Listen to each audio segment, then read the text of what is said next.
Thanks for being here, everyone. Good evening. If you haven't already and would like to let us know where you're logging in from in the chat. My name is Zia Luce, and I'm the Events and Engagement Coordinator at NOFA Vermont. Thank you for being here this evening. I'm joined by my coworker, Laura Nunziata, Operations Manager for Vermont Organic Farmers. Agricultural Literacy Week is a project of NOFA Vermont and the Vermont Department of Libraries, with support from the Vermont Agency of Agriculture, Food and Markets. Our theme this year focuses on land connections. And we have two exciting virtual events planned. Tonight's presentation is We Are the Land. We have some quick welcomes and background information to share, and then we'll turn it over to our presenters.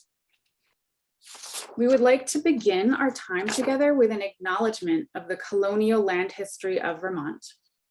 We acknowledge the traditional, ancestral, and unceded territory of the Alnu tribe of the Abenaki Nulhegan band of the Cusik Abenaki Nation of Missisquoi, and the Cossack traditional band of the Coos Abenaki Nation, on which we are learning, growing, working, and residing today. This land is known by its original and current inhabitants as En-dak-enna, the Dawn Land. We think it is important to make this land acknowledgement because NOFA Vermont's mission invites us all to consider how we relate to, steward, and live on the land we know as Vermont, to promote an economically viable, ecologically sound, and socially just food system for current and future generations. In honor and respect, we invite each other to deepen our understanding and commit ourselves to decolonizing our ways of thinking, behaving, relating to the land. Let's come together to repair relationships with Native communities and the land, support reconciliation efforts among all peoples, and ensure the inclusion of the Abenaki Nation.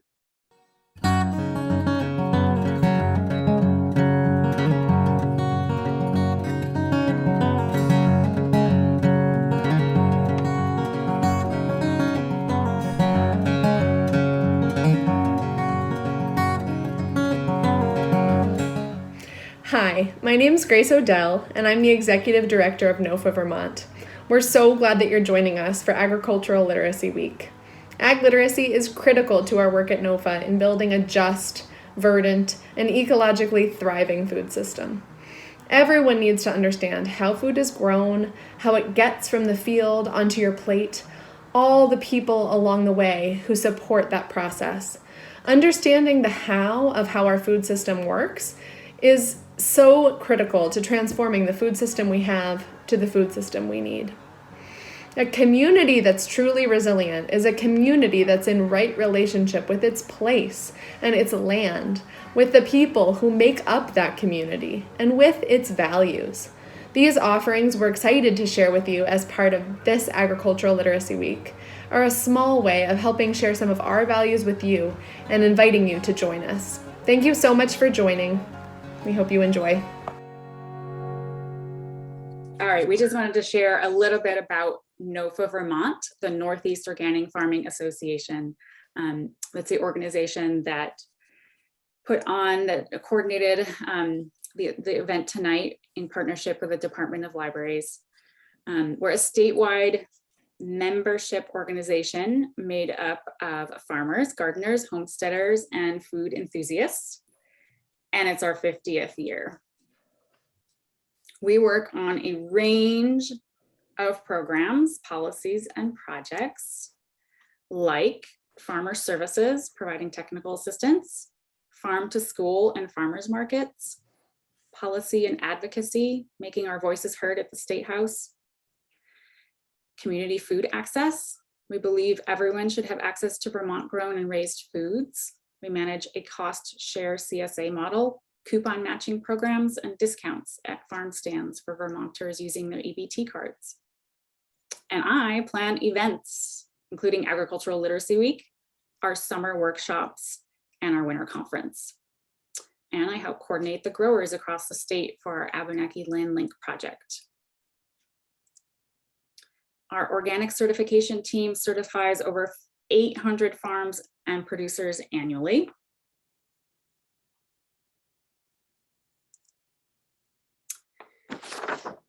Please poke around our website to learn more about what we do, sign up for our newsletter, and join us by becoming a member.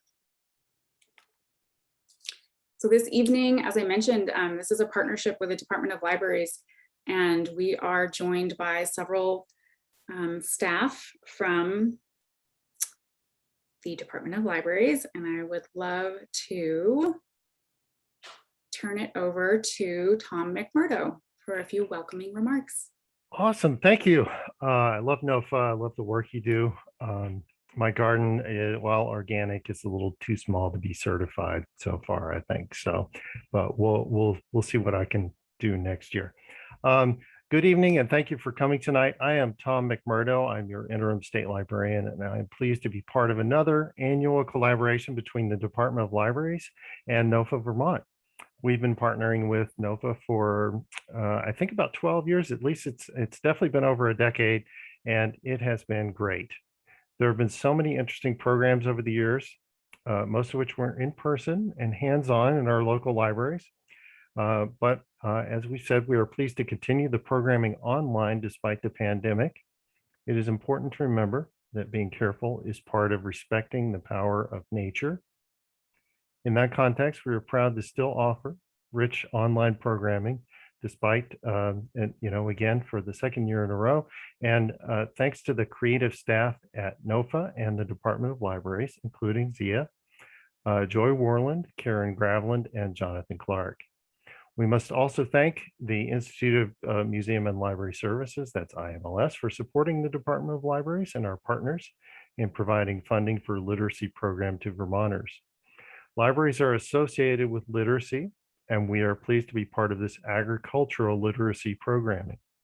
Agricultural literacy helps us understand the interconnectedness of agriculture, the environment and stewardship, the economy and energy, equity, and Vermont's working landscape.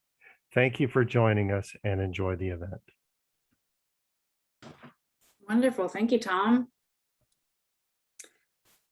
So for those that have been logging in while we've been doing a bit of an introduction here, I just wanted to reiterate a little bit of Zoom. Feel free to let us know where you're logging in from and put any questions that you might have during the presentation in the chat. Otherwise, please stay muted to minimize the background noise there. Wonderful. So I would, without further ado, I'm pleased to introduce Joseph and Jesse Bruchac, who are presenting tonight's event titled "We Are the Land."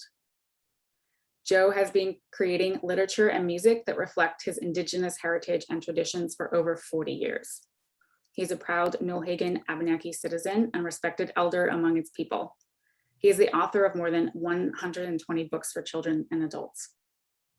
Jesse is a Nulhegan Abenaki citizen. He's a traditional storyteller, musician, and Abenaki language instructor. Among many other things, he works as co-director of his family-run education center, Ndakinna, where he teaches Native American lifeways, martial arts, and the Abenaki language. Take it away, please. And again, we'll save a few minutes at the end for some questions. Kwai kwai ni dobak. Hello, my friends. Induluizi sozap alanoki dahozid. My name is Joseph, or the Peaceful One. Indai salatogi alnobizonbik ta ladalondak-enna. I'm of the area we call Saratoga Springs, or the Medicine Spring Place, just over the hill from the Vermont border. And Aln8ba, a human being is what I am, a takiak, as are all of you. When we bring people together, we say we're making a circle. And as Jesse will explain, traditionally, when we traveled to a new community, we often did it by canoe, for we had no cars or horses or railroads or airplanes. But as we approached another community, we wanted to make sure that we were welcome. And so we would have a special way of doing that.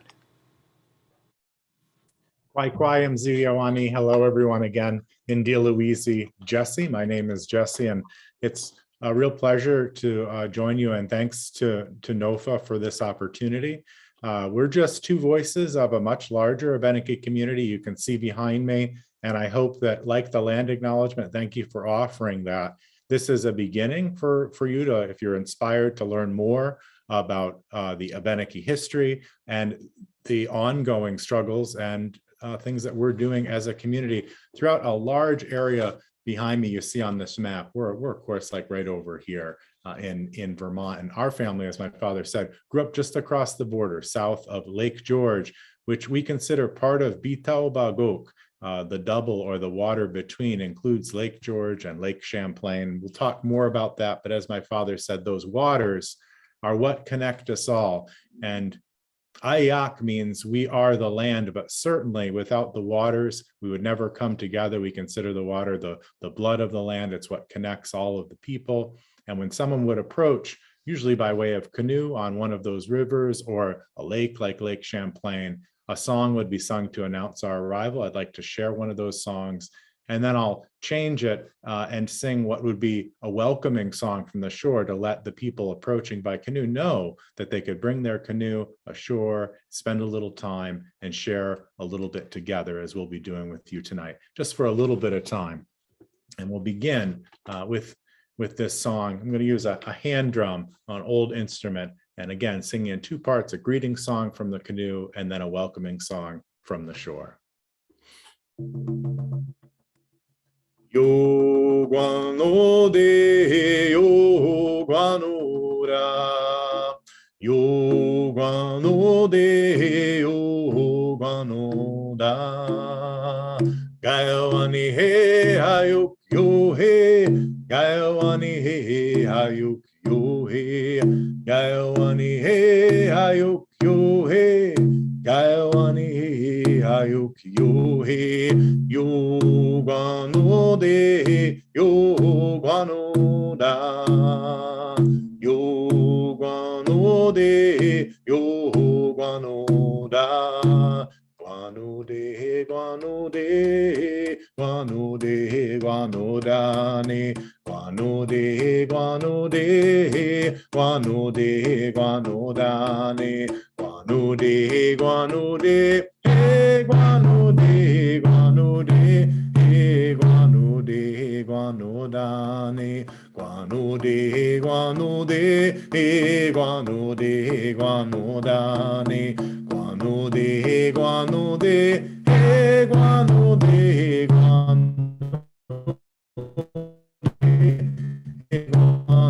de guano da ne, guano de guano da ne. Leonian, thank you for the warm welcome.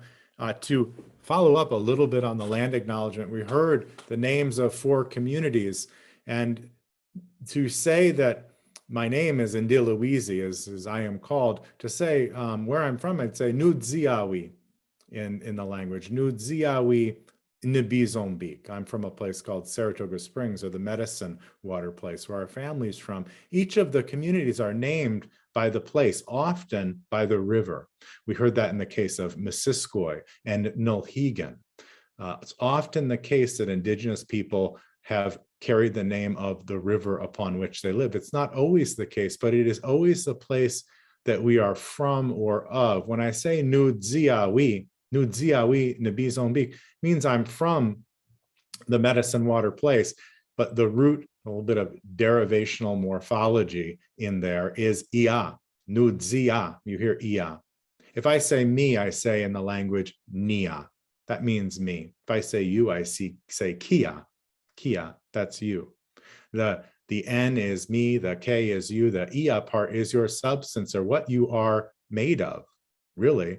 For example, a moose, an Abenaki word, is moose. The moose meat, if you were to eat it, would be muzia. A deer is nulka. Venison would be nulkaya. So nia is my stuff, what I'm made of. Kia is your stuff, what you're made of. And nudzia is what you are made of, the place that you're from. The substance of that place is who we are. We are from that place. Nudziawi says exactly that right in the language. It says, I am of my material. What makes me is that river or that land that I am from. we see that connection buried right there in the language. It's one of the reasons that I teach the language, why I feel it's so important for it to continue. And we'll talk more about that tonight as we get into some stories, some more music, and even share some more instruments with you. I'd love to turn it over to my dad. And again, just say thank you to all of you. So many of you, it's wonderful have decided to join us tonight. So Kitsi Uliuni, thank you. Siolgani Namo. Thank you, my son. En-dak-enna. Yeah. I would say that it is important for us to remember certain things. One of the most important ones is that sound of the drum. That double beat is also the sound of the heartbeat. We say the drum is also the heartbeat of Mother Earth. The earth itself has a heartbeat. When we hear the drum, we're remembering that we all come from our mothers. We must remember and thank our mothers, including, of course, our mother, the earth, from which all good things come. And also, as we hear that drum beat, we're hearing it with 2 ears. We have 2 ears, but only 1 mouth, for the great mystery made it so that we human beings would listen twice as much as we talk. It is by listening that we learn. In fact, I've often been told, listen to the land. The land is talking to us. It is saying things. But unless you're very quiet and listen for a long time, you will never hear what it is saying. We have some very old stories. So old that there are beings in them that no longer exist, like great creatures with long noses and big front teeth that stick out. The woolly mammoth, that's in our stories.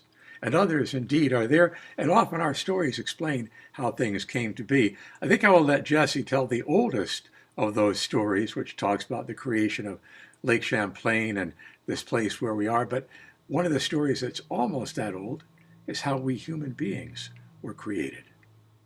It is said that first we were shaped from the stones. And we were very powerful, those first stone beings. But those beings were very heavy-footed. Wherever they stepped, they crushed everything beneath them. They paid no heed to all the other life in creation. They were not good for this land. And so it was that Katsinawask, the great mystery, broke those first stone beings up and returned them to the earth. That's one reason why we have so many stones here in this area, here in New England. They are the remains of those first people. Sometimes you may turn over a rock and see on it a shape like a face, for now those first beings and their remnants are facing the earth, remembering what they had forgotten. And then Gluskonba, who you'll hear more of, made new people by shooting arrows into the trunks of the ash trees. And our people, the Aln8ba, the human beings, the Abenaki, stepped out from those trees, women and men, stepped forth from the ash trees. And like those ash trees, we were rooted to the earth, and our hearts were growing and green. And that is one of our oldest stories.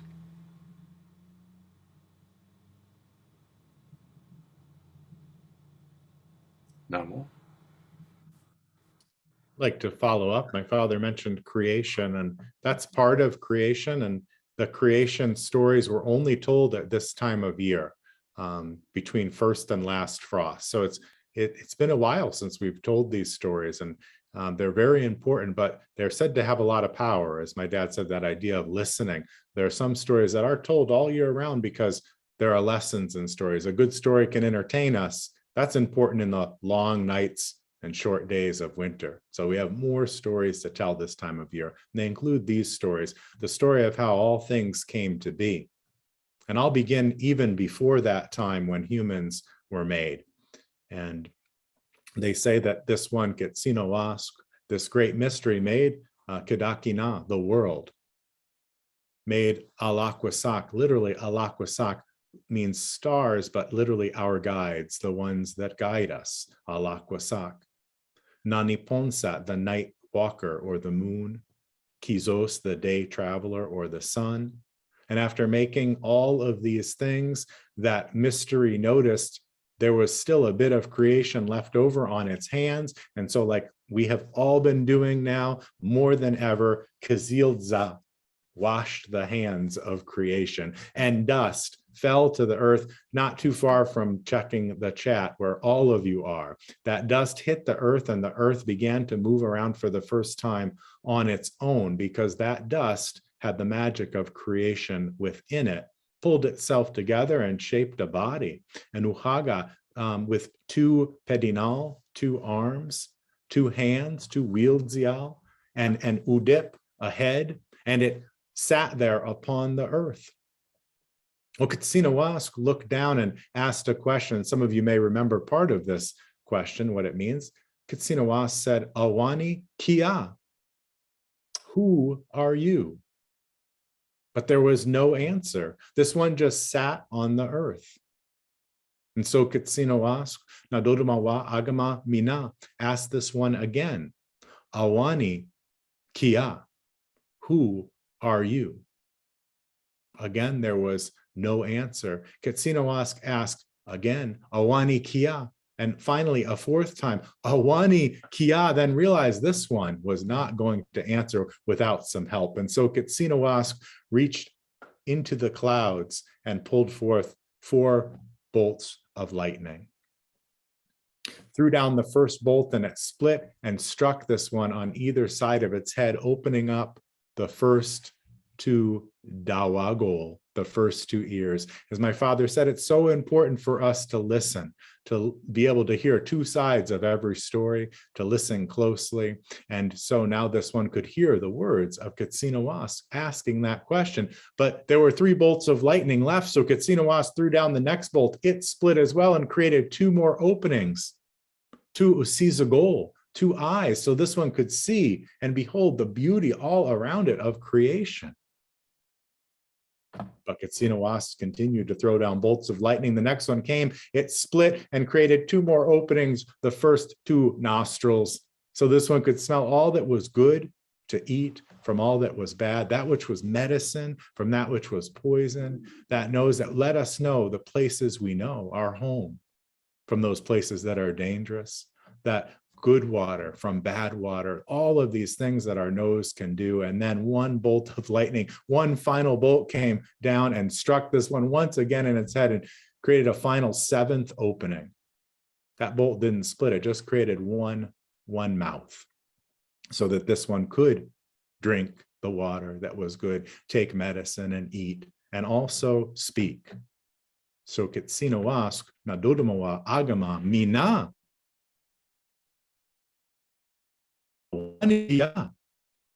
who are you?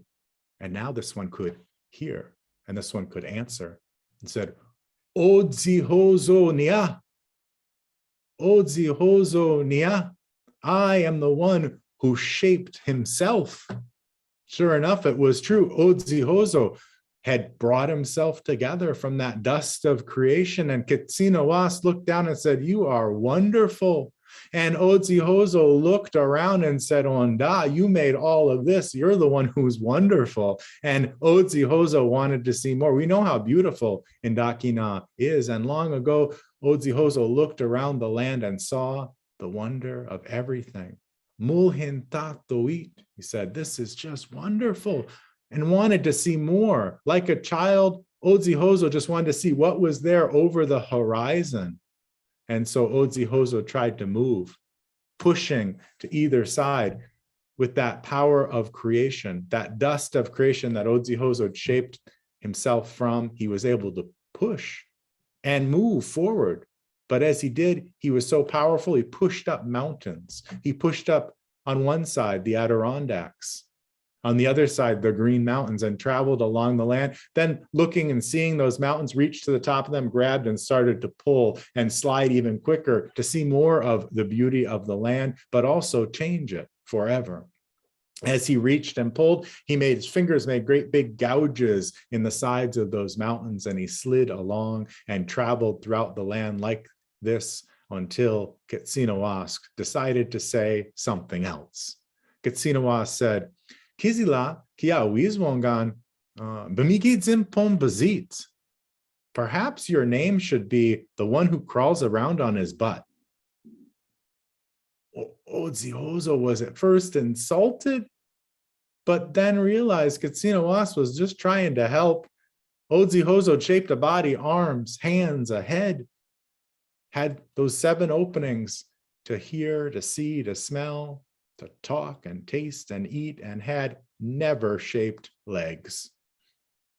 So like a tadpole, Odzihozo reached down and pulled together legs, shaped them, and became like a frog. In fact, frogs are tsigual, the one who lives a divided life. They live 2 lives.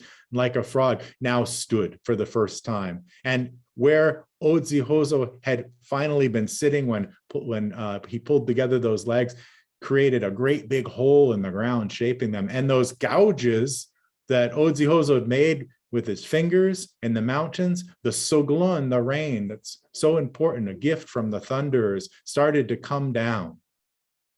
And that rain filled up those gouges and shaped the rivers. We say there are 10 of those rivers that flow down, each one for each of the fingers of Bluskomba. And those rivers flowed down and filled in that great big hole where he had stood and shaped that double Bitaobagok, that great lake we call Lake Champlain and Lake George. And Odzihozo looked around, now able to walk, and traveled all over Ndakinna, the world, saw every place, and had many, many adventures, but realized the most beautiful place of all, the place where Odzihozo decided to return, was right there in the place where he had shaped those legs. So Odzihozo came back, walked out into Lake Champlain, and shaped an island which he sat upon. It's often called Rock Dunder now. Of course, its real name is Odzihozo Ga. Odzihozo Ga means Odzihozo's island. And that's where Odzihozo sits. That place can be seen, of course, from Burlington. So we'd say Palitun, the place with the wrong way current, Palitun in Abenaki. And from Burlington, you can look out and see Odzihozo to this day, as Odzihozo sits on what we call Guardian Stone, looking out around all of en-dak-enna, all of our land. And I'll leave that story there, although there is much more. We do not have time to share it all. Thank you, Ulioni. I didn't start donating. I should mention that the Burlington Chamber of Commerce has that story up on their website now. We provided it to them in the 2 languages, in Abenaki and in English. So if you want to go to the Chamber of Commerce website, you can find that there. And I have gone out to Odzihozo's island numerous times. And if you go out there, respectful of the place, don't try to break off a piece of stone or don't do anything in a way that you would not do for your own relatives, you will see that tobacco has been left there. I should say a little bit about tobacco because it has become something that's used purely for pleasure, and it can cause sickness. It was said the Creator gave tobacco to human beings because we're the weakest beings in all of creation, and we should use that tobacco to burn it to pray, for the smoke will rise up to creation's maker, and all our prayers will be carried with it. But to this day, you'll see tobacco offerings left on that island. And if someone who's native gives you a gift of a little bit of tobacco wrapped in red cloth, they're not asking you to smoke it. They're giving you one of those gifts of creation that connects us with the power of the Creator. You see, creation is all around us in every direction. And one of the things that our stories do is to remind us to always listen, to always respect all of creation.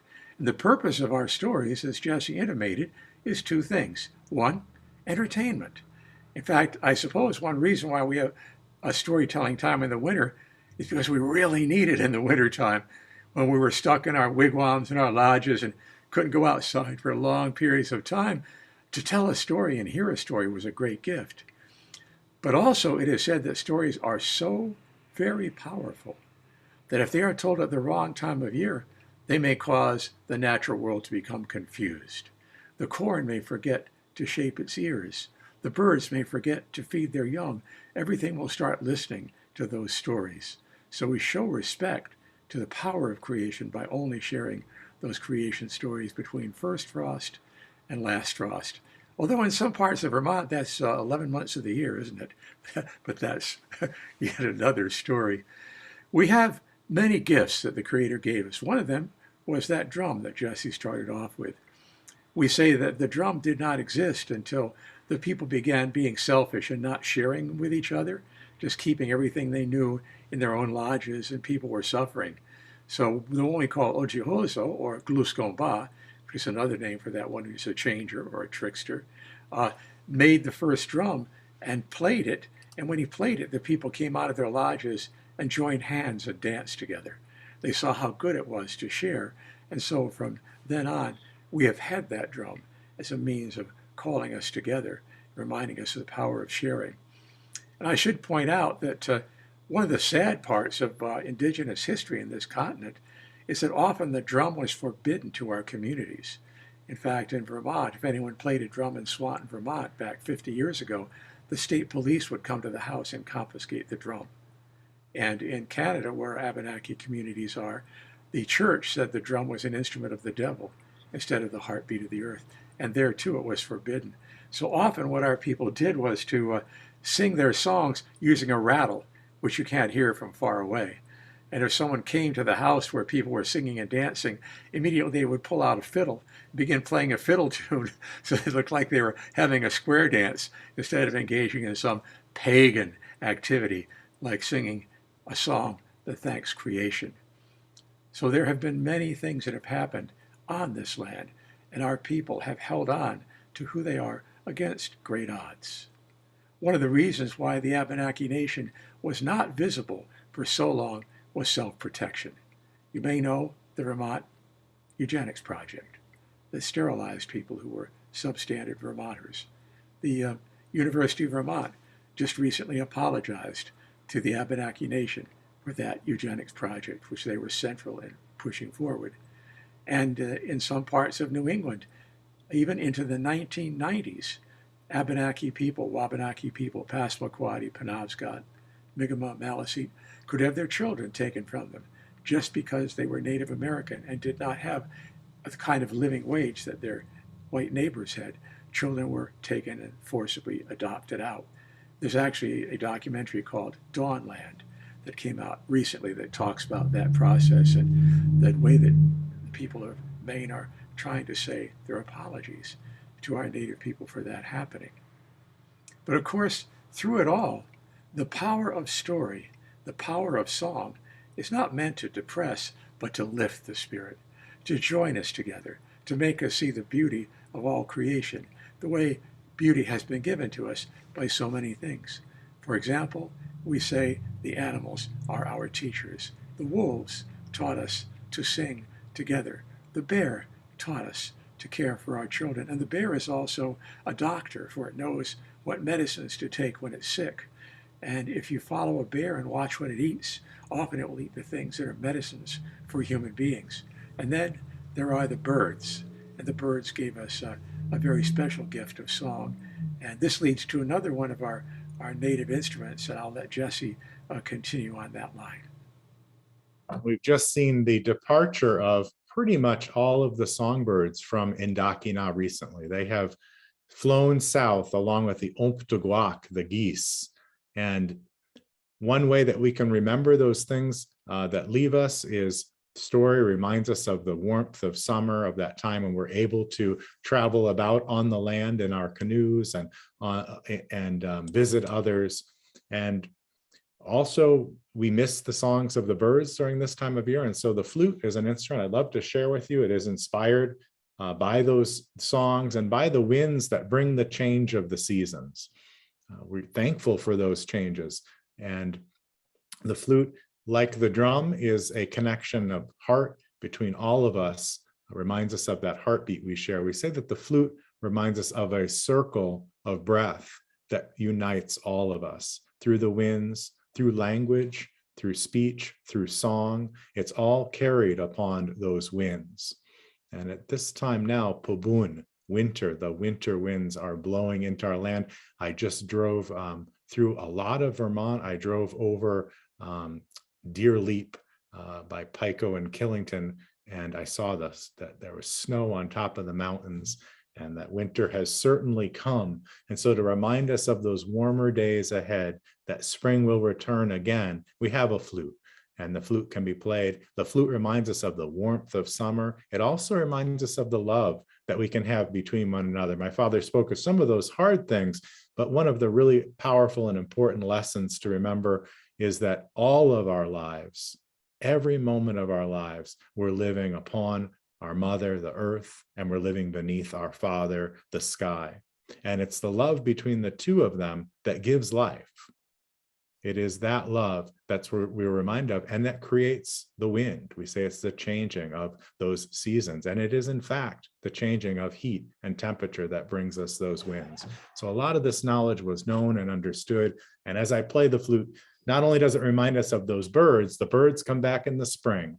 It also reminds us of love and new love. A young man, if he were to fall in love with a young woman, would also use a flute and play it as a proposal of marriage. So we see a lot of connection, a lot of interconnection there and understanding. And I hope you enjoy. I just like to create a song inspired by the sound of the wind and the sound of those birds that I look forward to returning to Ndakinna in a few moons from now.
Thank you. I'd like to just follow that up with a quick song on the rattle. My dad mentioned rattles, and this is one of many lullabies. And as I sing it, you can hear a melody that was once played on a flute successfully. It's a proposal of marriage, as I mentioned, and then turned into a lullaby that could be sung to any children that came out of that marriage. And so you could grow up. It still continues, and there are traditions like this across North America of proposal using what's often called the courting flute. This is just one of many lullabies played long ago on the flute I'd like to share, using Sisiwan, the rattle. Pailuni snood kwasen, heyo, heyo, heyo, no. Pailuni snood kwasen, heyo, heyo, heyo, no. Hey-oh, hey, hey-oh, no, hey-oh, hey-oh, hey-oh, hey, hey-oh, hey-oh, hey-oh, no. Pailuni snood kwasen, hey-oh, hey-oh, hey-oh, no. Pailuni snood kwasen, hey-oh, hey-oh, hey-oh, no. Hey-oh, hey, hey-oh, no, hey-oh, hey-oh, hey-oh, hey. Hey-oh, hey-oh, hey-oh. Ulioni. That song is called the Penobscot Lullaby.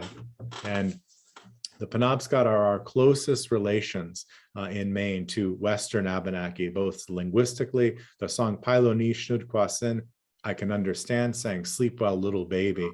And like many things, it may have been lost, but we've been really lucky. And there's a lot of work, a lot of reclamation work, which is happening among Penobscot, Abenaki, and other Native American communities across the country. And one part of that is a finding and singing of songs that have not been sung, like our languages that have often not been spoken in families for a long time. That's a song that I first heard on a wax cylinder. that was recorded in the early 20th century and is now being sung by many people. I hear a lot of people singing it again, and it's great to hear a story being told again or a song being sung again, just like hearing the words of our language being spoken between people again. It's a really inspirational time to see these things coming back and seeing them, like the drum, being something that is accepted and welcomed by others when it is shared. So hope you enjoyed that. Orione. Mhm. The drum has actually been reintroduced into our communities in Canada and here in the United States. And Jesse was part of the first drum groups in both Canada and the US that returned the drums to our communities. In fact, was it 20 years ago that you toured Belgium with a youth drum group, Jesse? A youth Abenaki drum, every city in Belgium until they were worn out with playing traditional songs.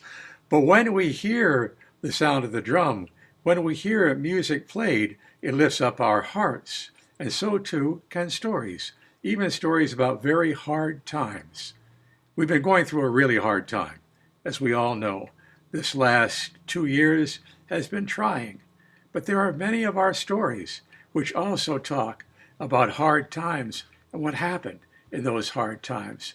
One of the ones that I love is a story that is about planting, a story about a man who was a good farmer. And before I go further, I should say that Jesse and I do not stand alone.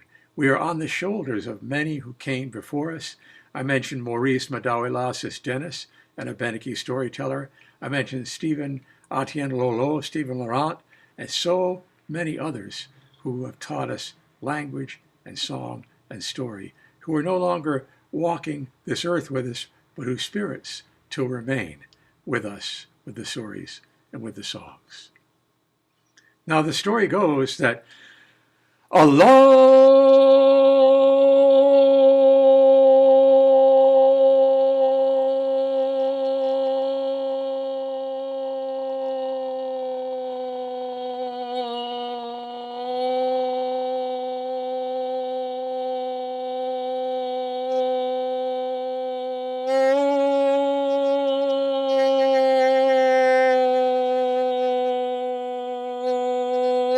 time ago, there was a man named Nokikad. Nokikad was a good planter. Good in the sense that he respected the earth, he planted well, but he also shared with everyone in his community the corn, the beans, the squash, the ones that our Haudenosaunee friends to the west of us call the Three Sisters. In fact, he always grew enough each year to store through the winter for people to eat when the starving moons came in February, and enough to plant new seeds in the spring. Now, one year, he prepared his fields and planted, and everything started to sprout and looked good and strong when suddenly a late frost came and killed everything. He was not worried. This had happened before. He planted a second time. And this time, again, the seeds sprouted up from the earth, lifting their heads toward the sun. And that was when a great crowd of birds came flying in. Caw, caw, the crows, and they pulled up and ate every single plant. None were left. But still, he was not worried, even though it was further into the growing season now. He knew there was still time. As my grandfather always said, although we didn't have the 4th of July back then, you can still get a crop of corn if you plant it by the 4th of July here in our north region. So a third time, he planted. And this time, it seemed everything would go well except the rain stopped falling. The streams nearby dried up. There was no water, and those plants all withered and died. And now he was worried because all he had left was a few seeds, just enough for one more planting. And it was getting later in the year, almost too late. But he planted and hoped that all would be well. And this time, when everything was just the height of his knee, an early frost came and killed every plant. Now, it was his practice every night to say thanks to the Creator of all things. Thanks for his life. Thanks for every gift that is around us. So many we take for granted. The water, the sun, the air, all those things. And even though he had lost all of those plants, even though he thought perhaps his family would starve that winter, he still spoke his prayers of thanksgiving that night and fell asleep. And as he slept, a voice spoke to him. It said, "Lord God, you are a good man. And because of this and all you have done, because you have always shared, I shall share something with you, new seeds and a time to plant them." When he woke up the next morning and looked at the foot of his sleeping rack, there was a bag. He opened that bag up and there were seeds bigger than any seeds he'd ever seen before. He had no idea where they came from. When he stepped outside, the cold wind was no longer blowing. The early snow had melted away and it felt just like it was summer again. He began to plant those seeds, even though others in the community said, "What are you doing? This is foolish. It's too much. It's too late. Give up." But he did not. He planted, and as he reached the end of the first row and looked back, those seeds were already sprouting out of the earth.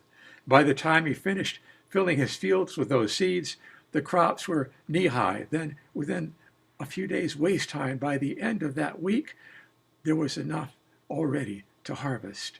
Not just enough for that fall, but enough to save for the next year and to put into their seed bins buried underground, wrapped in bark, to keep them through the winter.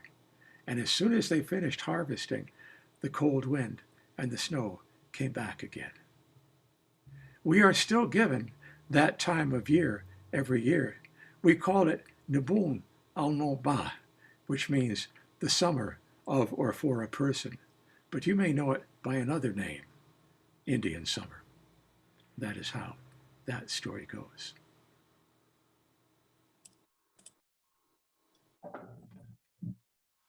I'd like to share a song with you. My father mentioned the period in about 1992 when the drums started to be played again, and there was a drum group at Missisquoi again that I was so lucky to sit on. I was studying and learning the language in earnest at that time, and singing is a wonderful way to learn a new language, especially with others who were also learning. And also sitting on a drum in a community we've mentioned in Quebec, where I learned so much, called Odanak. My instructor there in the language was a friend, Cecile Wawanolet.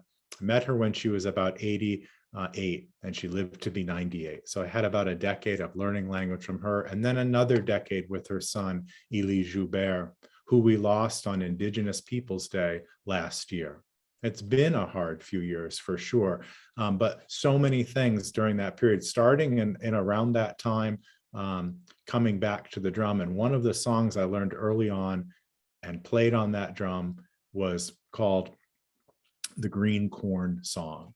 And the Green Corn Song had a story. It wasn't just a song. And it had a ceremony that went along with it, a dance, all these things that would happen in what was 2 moons ago, Skamon Kas, the corn harvesting moon in September, followed by Benibagos, the leaf falling maker moon, and bringing us to now, Mzatanos, the freezing current maker moon.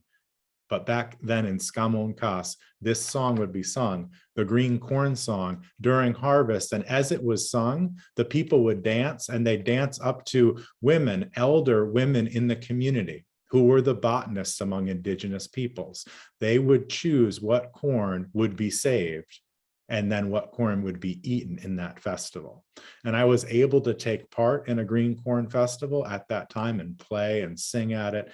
And this is a song that would be sung during it. It sings to 4 directions, and it sings a word, Nigawis, which means our mother. And our mother, we say, is the corn. They say the first mother gave her life to all of us as human beings and returned as corn. And this song reminds us of that story too. It reminds us of all those things. And so I'd like to just share the story. It's about all I can do. As I begin it, though, I will sing to 4 directions to Nigawis, our mother, who has given us Skamon, the corn. Yanigawis, Yanigawis, Yanigawis. Yanigawis, Yanigawis, Yanigawis.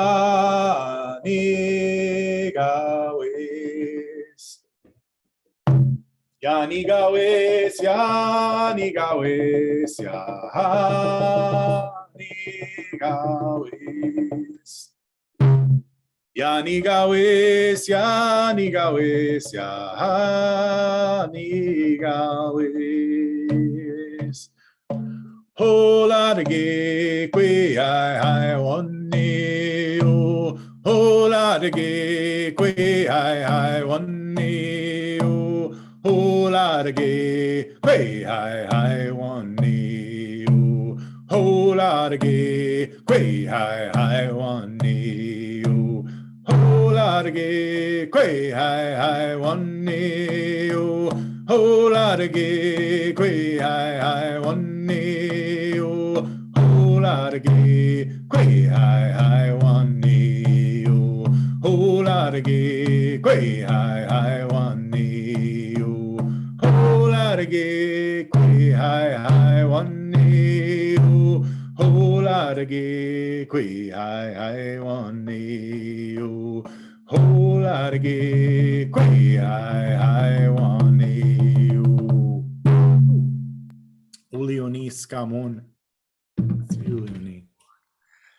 Perhaps we have not acknowledged enough the role that women have always played in our Indigenous communities. I'm afraid Jesse and I take it for granted that women are stronger than men. We were certainly both raised by and have been connected to strong women all of our lives, but it is the women who often were the most in charge of the fields, the planting, choosing the corn to plant, the corn to eat, and also maintaining often societies of women planters, which are still active among the Haudenosaunee, and we are reawakening some of those old relationships here in Vermont, especially with the programs of food that's being shared by our Indigenous people, thanks to the generosity and the sharing of both Indigenous and non-Indigenous farmers. I honestly think that, as a good friend of ours often says, that many things begin in Vermont.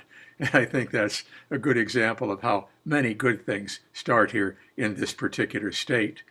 We also have to acknowledge those people who've worked with us over the years. And I want to show you a particular book. It's called Native American Gardening. And it's by myself and my very dear friend, who is a brilliant writer and storyteller, Michael Caduto. And this book, which remains in print, is a great guide to how to do some of those traditional ways of agriculture, as well as a number of traditional stories that tie into that. Because our stories were never meant just to be just a story, but a story, like a stone drop in the water, creates ripples that may meet many shores before those ripples end and may come rippling back again, as a matter of fact. I think I should also mention Molly Keating, who is another wonderful Abenaki elder and storyteller. We learned a lot from Molly. And for that matter, my own sister, Margaret Bruchac, is a writer, a storyteller, and is actually the director of Native American Studies at the University of Pennsylvania right now. And I'm afraid if I start mentioning prominent and powerful Abenaki women, I'm going to be here for the rest of the evening. So I think at this point, we said we would give you folks about 15 minutes to ask any questions you might have. And I'll let Jesse perhaps fill in for a minute with a little music, if you would, Jess, while we see if any questions turn up in the chat or anyone raises a hand. Well, we've mentioned Gluskomba. I think we have a little more time, so maybe I could share one more story, and it could give you an inspiration for any questions. As my father said, you could share them in the chat, and we can turn to those. But the idea, as I opened with, that idea of the importance of water and our connection to the land and the water, I think is really highlighted beautifully in this story. And it talks about a time when that one who we call Gluskomba was walking the earth and visiting the villages of the people to make sure that we were okay. And Gluskomba went to the village of what would be called long ago, Odana, literally meaning the town, but Ud is the heart. Ud da, that sound da means heart. So Udana, the heart of the people, went to that place and found that their heart was heavy. Gluskomba asked what was wrong with the people, and they said, Gluskomba, our Sibo, our river, has run dry. We have no water to drink when we are thirsty. We can't bathe ourselves. We can't water our crops. Our fields are dry. We need help. We've sent warriors up the river and they have not returned. We thought perhaps something had blocked the flow of the water, but we're afraid to send anyone else for fear that we'll lose more of our people. Well, Gluskomba was shaped from that dust of creation, and Gluskomba had the power to change things. And we as human beings are all said to be the grandchildren of this one. And so Gluskomba, like any grandparent, wanted to take care of those Usasa grandchildren of theirs. And so Gluskomba jumped right down into the river and started to walk in the direction that the water would flow towards, usually someone walking upriver. You call it Nigimigin, going up the river. And as he walked, he came around a Quazon Wawon de Sec, or an oxbow, literally where the river turns, Quazon Wawon de Sec. And there he saw a great, huge Kabanigan, a great dam. Never seen anything like it before. Sure, Tamakwa, the cutter, the beaver, would make dams, but never this tall, never that completely blocked a river. No water came through at all. And so Gluskomba looked to the top of that dam, and it was very, very high. He looked up, and there he saw warriors lining the top with sharp spears. And Gluskomba said, Kagwi wadzi, wadzonema kumziwi, nabi. Why do you get to have all the water? And those ones just yelled down, give them none, give them none, give them none. Well, Gluskomba shook his head and then stomped on the ground and used his magic to make himself a little bit taller.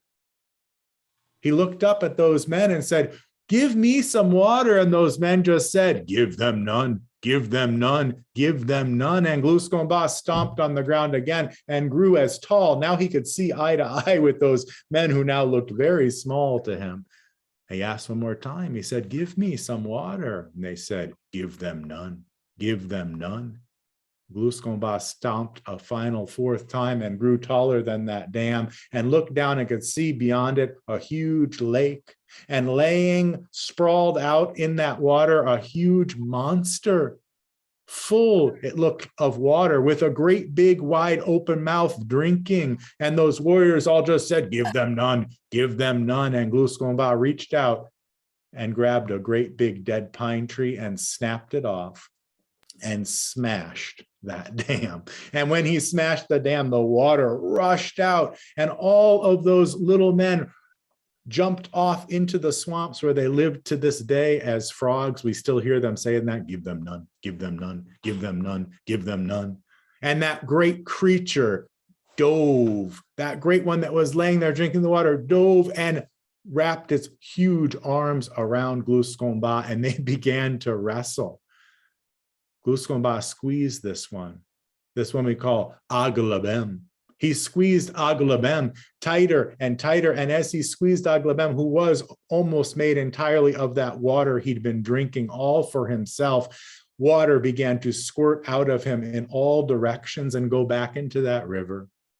That water was flowing down, and the people were so excited when they saw that water coming back towards their village. They swore, they said, Kitsiulianik, Kitsiulianik, Kitsinawas, great thanks, thank you, Gluskomba, we will now swim forever.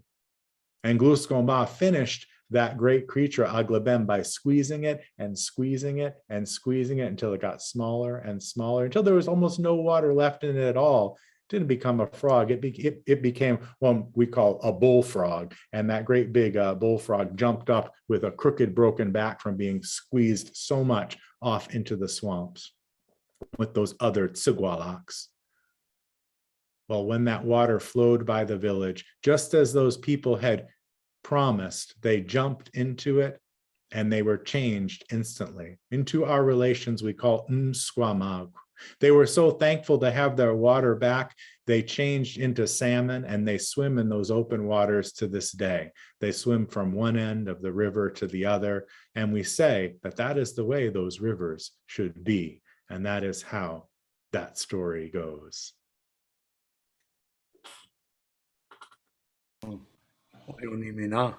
Thanks again. En-dak-enna. So I guess now, are there any questions in the chat? Perhaps Zia could moderate to see if anyone has a question they want to ask, and we'll take it from there. There are a number of great questions in the chat. So let me just scroll back up to the beginning here, because there were a couple of folks that initially had the same question, which is about the pronunciation of the word Abenaki. We hear you pronouncing it two different ways, wondering if it's interchangeable. It is. Abenaki is how it would be said in English, and I often say Abenaki. In the language, there's a different rhythm, just like a song. There's a different melody to the language or intonation, and it's a 3-2-1 intonation where the stress is on the third from the end and the final syllable. So we hear Abenaki, Abenaki, Abenaki. And that's the way any word in the language would be said. We always stress the final syllable. So even Nibi, a 2-syllable word like water, Nibi, we see it rise at the end. There's a pitch raise, and any word that has more than 2 syllables like ben aki is 3-2-1, and it keeps going back like that. So 5-3-1, or it just keeps going and keeps going. We have those. It's very musical language, and to say Abenaki is just the way that has been said, and many people recognize it. So I tend to use both, and I lean more towards Abenaki when speaking of the language itself, the Abenaki language. En-dak-enna wongan, en-dak-enna wongan. There we really hear the rise and fall. En-dak-enna wongan is how you'd say the Abenaki language in Abenaki. En-dak-enna wongan. So that's a great question. And people do recognize that there are different ways to say words, and there are different patterns of speech. And that is what that's from. Mm-hmm. Other questions? Great. Yeah, the next one comes from a young 10-year-old participant here, and he asks if there is a particular favorite story to hear or tell that either of you has. I bet we have the same answer. Go ahead, Jess. It's constantly changing, but it's usually the one that comes to me, and it seems to be the one that needs to be told. So I try my best, and I know that I'm stealing my father's answer, but I'm to focus on that thing which I'm doing, and make that my primary focus. If it's the story that I'm telling, I put everything I can into it. But that said, there are a few stories that I certainly really enjoy. And that last one I just told is a fun one. I love that wrestling with acclaim, and the importance that it reminds us of water and keeping those waterways open. One thing that Indigenous people are doing across the country, and certainly here in New England, is opening up some of those rivers and removing some of those old dams, which I think we knew long ago was a good thing. And that story reminds us that real old story of why the waters should run for those salmon. Mm-hmm. I think too that you could say that stories are living, and that a story comes to visit us when we tell it, and we show it respect, but we don't try to show favoritism. Great, thank you. The next one is about singing, and this participant is wondering, when you are singing these songs, do people typically enter into singing with you, or is the singing carried out solo? That's a great question. Unfortunately, this is a very artificial experience. Usually together, my father and I we always sing together, but there's delay because of Zoom. And then also we encourage as many people who want to sing along. It's, as I said, how I started to learn the language was singing. It's one of the real vehicles that I use today. I'm a professor at University of Southern Maine and at the School of Abenaki for Middlebury College, and we sing as often as we can, and singing along is how you start to learn a song. So jumping in and singing along is really, really encouraged. There are songs, though, of course, in any culture, there are times when a singer may have a lead or a part of a song that is just for them. And you'll hear that at Native American gatherings like powwows, where you'll hear some people take the lead, and there are parts that are sung by one person or passed around, and then everybody comes in together. It's real beautiful. If you get an opportunity to attend a Native American gathering, you could experience that. By the way, when we go to schools, it's so cool that sometimes we'll have visited a class, and in the afternoon we'll go by that classroom and hear the kids, even without the teacher, singing one of those songs that we taught them. That's wonderful, and sort of relates to this next question, which is there a place or time when we could hear some stories entirely in the Abenaki language? It's a great question. You can hear the creation story that I told entirely in the Abenaki language on the Western Abenaki YouTube page. It's the featured story. So if you go to YouTube and search Western Abenaki language, it's the first video that opens up. So there's an opportunity, and there are many other, hundreds of other clips of me speaking the language and of other speakers who have been recorded over the last 60 years, many of which I recorded over the last 30 years that are available there too for you to learn from and hear. And there are many songs there as well as stories. So, And just may have forgotten that we have a CD that he recorded, which is still available, called Songs of the Wabanaki. And it's traditional songs and a few songs that Jesse has composed himself, some of which are now sung on the drum, and people don't even know he wrote those songs, which is great. We really love to see that, a song entering oral tradition. So you can look at our Ndakinna Center website for information about such things as our books and our recordings. End of commercial. Great. Another young participant who is age 7 would like to know why the farmer didn't put up a scarecrow to scare the birds away. I can answer that. Actually, often what would be done is that little platforms would be built on either end of the field, and it was a job of young men and women, boys and girls of like say 6 or 7 or 8 years of age, to sit on those platforms with piles of stones that they'd gathered.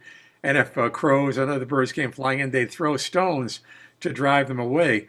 But this story is so old, I think people weren't smart enough to do that yet. They hadn't figured that out, but it was part of our agricultural tradition among Algonquin and Iroquoian people to have young people guard the fields from various things, birds and animals like, say, raccoons that would come and tear up the crops. Excellent. All right, next on the list is, oh, sorry, lost my place. How can we support and uplift Abenaki culture in good ways?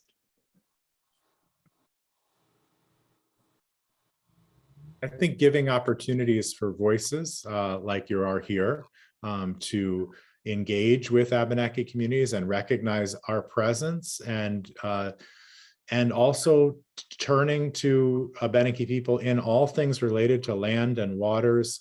There are many wonderful people who do work far beyond what my father and I do, primarily in literature, music, language, where we have focused. There are many other members of our community who are actively engaged in other parts of being stewards to this land and so many other things. So finding and becoming allies is not hard. The communities are looking to engage, and that's on a statewide with individuals as well as the state. So please do reach out. If you see something happening, an event, and there are more and more of them coming back online in person as well as remotely, like you have done tonight, be involved and show your support. That will lead ultimately to more voices and more opportunities. Let me give you 2 quick examples. There's an organization called Vermont Abenaki Artists Association, VAAA. You can find them online, and you can find the names and addresses and contact information for people who do art, who do music, who do storytelling, who do many different things, who are eager to sell their work, to share their knowledge, and you can reach out there. Plus, our Nulhegan Abenaki community has a good presence online. You can turn to that. And one thing we've done recently, which we're very proud of, is we have now got our own buffalo herd. We're returning the buffalo to Vermont. Buffalo used to be here in Vermont. There was a woodland buffalo, and the bison, I should say, were wiped out in the Northeast before they were decimated on the Great Plains. And we always need money to buy things like hay to feed them because they eat a lot. So if you want to find out about the bison herd, go to our Nulhegan Abenaki or Abenaki website. Okay, this next question, it has a word that I am going to it's going to be very difficult for me to pronounce, so I'm going to read it. But the question is, or excuse me, I'm going to spell it. The question is, you mentioned and this word is Hauden'na, Osaunee. Haudenosaunee. Thank you.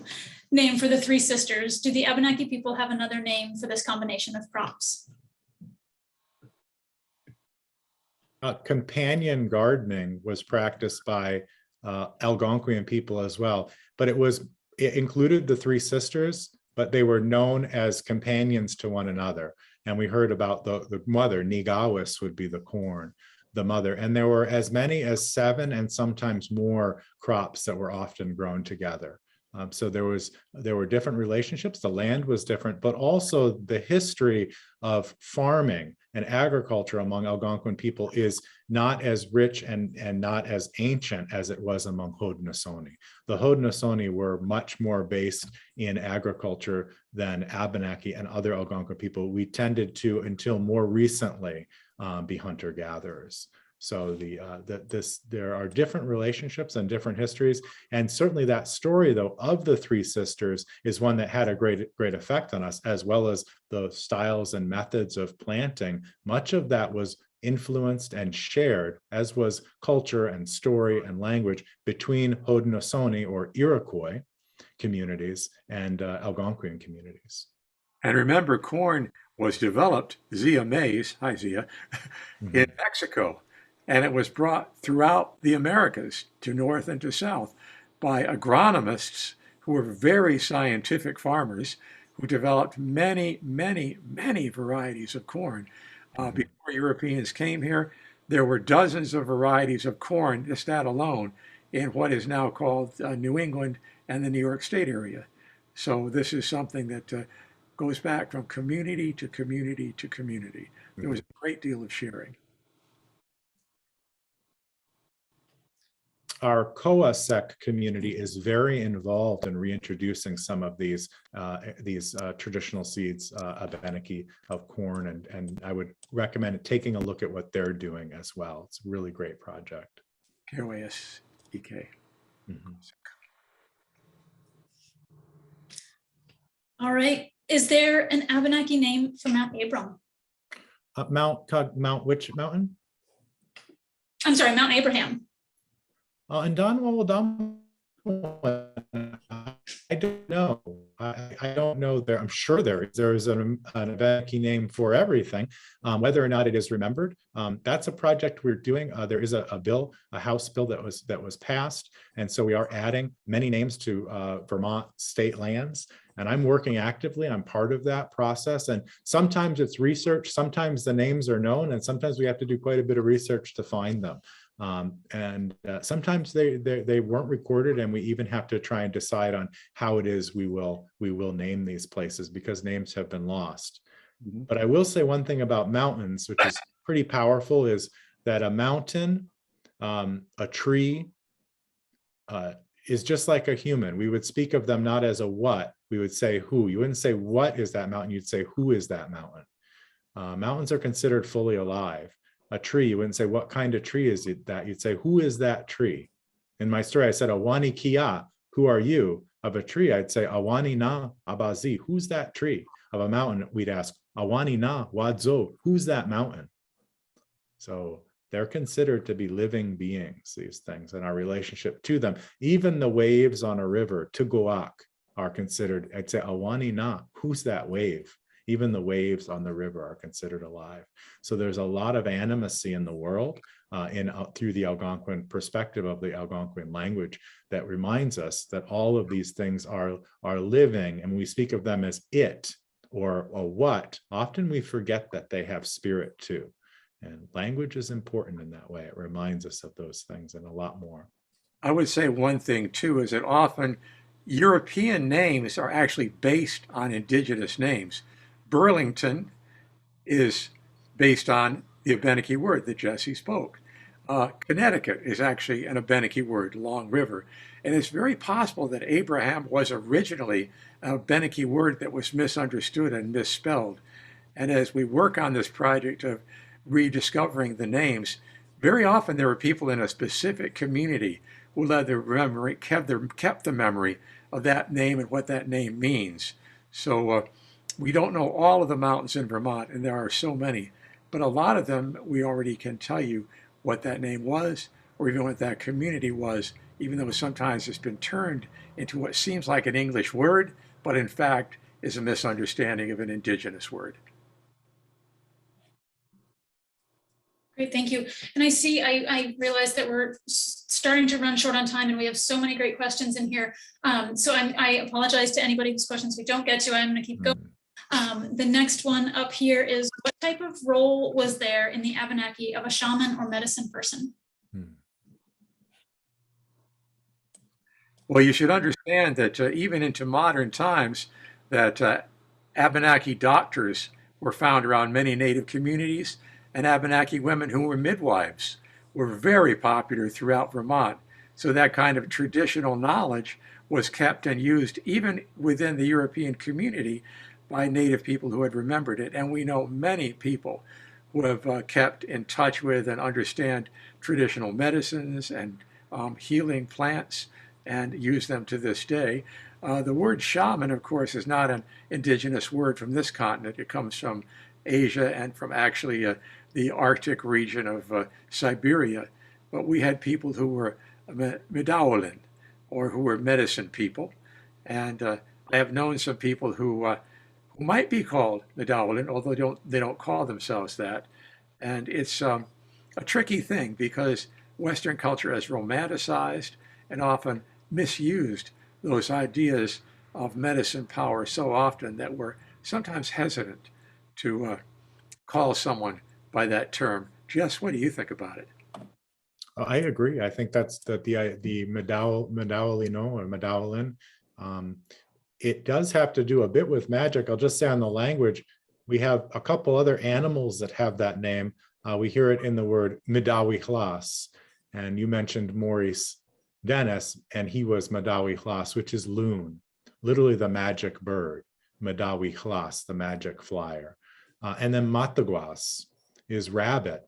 And if you've ever seen Mad River Canoe, there's often a rabbit smoking on a pipe on the front of it. That's an Abenaki symbol that was put on the front of canoes, which are Abenaki technologies, inventions from indigenous people, not just the Abenaki, but indigenous North American people created canoes. And Matagwas, smoking that pipe, that sacred tobacco, Matagwas was said to be Medawalin, a magic one. The rabbit had great magic and was like a blessing to put on the front of canoes. So that's an old Abenaki symbol, that rabbit smoking the pipe on the front of canoes, if you see it. And we know that they are a bit, I guess the one thing that my dad didn't mention is the Medawalin also have a bit of a, like we all do, the potential to be tricksters. And we see that in rabbit. We see that rabbit can do really good things, but rabbit can also do some pretty silly things too that we can learn from in stories. There are lots of stories about Medawalin. Excellent, thank you. The next question is, do the Abenakis speak of, quote, two spirits, meaning gender non-conforming individuals, and did they have special status like in other indigenous cultures? Yeah, there are four real, Maniga-Besquas and Maniga-Bomba are two terms which we don't, I guess, readily have in English, which are in the Abenaki language. There's Pahanam, a woman, Sanomba, a man. Maniga-Besquas is a man who lives as a woman, and Maniga-Bomba is a woman who lives as a man. And those are four terms, gender-based, but gender as far as a pronoun in any Algonquin language is non-existent. There is you, Kia, me, Nia, and them, Agma. There's no him, her distinction in the language. So it is as far as pronouns, there is no gender. The only gender of the language exists in the idea of the world that is na, someone, and the world that is ni, something. And the language is divided in that way of all the living and non-living things. So great question. Wonderful, thank you. Next up is Indigenous knowledge and stories are innately tied to outdoor nature education. This person is an educator who is of European descent, and they're asking, how would you suggest I incorporate these stories and lessons without appropriating? Several things. One, acknowledgement. Where does the story come from? Accurate acknowledgement, knowing specifically. It's not just an American Indian story, but it comes from a specific tribal community. Second, permission. Has permission been given either through publication or personal permission for you to use it? Third, application. How is that story being used? If it's being used in a teaching sense as it is meant to be used, then that's a good thing. Then I think the fourth thing is personal connection. It's not just the story that you're connected to, but something more. You need to know more about, let's say, Abenaki culture if you're trying to use an Abenaki story. Iroquois culture, Haudenosaunee culture, if you're using a Haudenosaunee story. But stories are not just meant to be grabbed and twisted around and used however you want or reinterpreted. They are very, very clear about their own identities. They are, I've said this before, living, and they need to be treated with respect. Would you add anything to that, Jess? No, I think that's really well said. And it goes back to the as we began with an acknowledgement, making that acknowledgement and recognizing all of those four elements are really important to the story. We try, I know, I always try and give credit to those people who I've learned a story from, and I've heard my father do that, and others. If a story is, I guess I would add, if it is in publication, it may say right in the book that these are stories to share in a certain context in a certain way and give you some background. And it would be good to show that book or share that this is where I found this from, and you could find it here too, to help promote that author and that community and that fuller context that story may require. Rather than, as my father said, just taken and used in some way that's out of context, may completely lose its grounding. One thing I'll say outside of that, though, about stories, as human beings, we all share some very similar themes of stories. There are some stories that are told among many of our communities that are very, very similar, and it's important to recognize that. We're all human beings, and there are stories sometimes that people will say, oh, that's a Abenaki story, and then you hear it told among the Mohawk, and then you'll hear it told among the Irish. And then you'll hear it told in different places. Say, hey, that's the same story. It wears a little different clothing and it has a different context, but the story is the same. I think those are powerful connections that we need to recognize too. And if we lose the context, we may lose those connections. Yeah, I tell you, once when I was walking through a little village called Hinter dem Felde in Germany, under the field, my friend who was walking along, they said, oh, there's where the water woman lives, in that pond. And I said, oh, das Wasser, oh, was ist los? And next thing I knew, I was hearing a story that sounded like it came from our traditions, but it was a deeply, deeply German story. And in fact, it went back 1,000 years. And the people in that village had made a great mistake involved with the water woman. And my friend said, you know, that family suffered under a curse for 1,000 years, and the curse was just lifted last year because of what they did to upset the water woman. We're all, at heart, people of the earth, and at body, and at true history.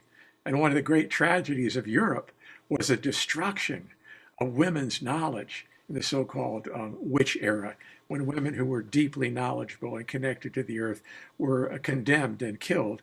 And this sort of patriarchy, this artificial creation of a male-dominated culture became the norm, and then was exported to North America, where they saw our native women and thought they had no role at all, not realizing they were the most important people in each of our native communities. But that's a long other story.